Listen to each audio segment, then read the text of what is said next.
முருகனை அணுகி முருகனை தொடர்ந்து முருகனின் அருகிலேயே இருக்கணும், முருகனின் பேரின்பத்தை பெறணும் அப்படின்னா முருகன் அந்த இடத்துல வாசம் செய்யணுமா இல்லையா?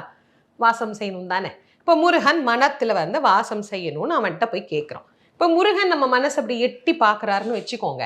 நம்ம மனதை முருகர் அப்படி எட்டி பார்க்கிற போது மனசுல என்னெல்லாம் இருக்கு? கண்ணை மூடி நாமளே நம்ம மனசுக்குள்ள என்னெல்லாம் இருக்கு அப்படின்னு கொஞ்சம் எட்டி பார்த்தோம்னா நமக்கே கேவலமா இருக்குதா இல்லையா? அடுத்தவனை கெடுக்கணும், நாம மட்டும் நல்லா இருக்கணும், இவன் எப்படி நல்லா இருக்கிறான், அவன் எப்படி நல்லா இருக்கிறான், இந்த மாதிரி எண்ணங்கள் எல்லாம் நான் ரொம்ப சாதாரணமா சொல்றேன். இன்னும் பல பேருக்கு எவ்வளவோ கொடூரமான எண்ணங்கள் எல்லாம் எங்க இருக்கு? மனசுக்குள்ள இருக்கு. அப்புறம் முருகனை எப்படி தொடர்வது, முருகனை எப்படி கொண்டாடுவது, முருகனை எப்படி உள்ளத்துக்குள்ள கொண்டு வந்து வைப்பது?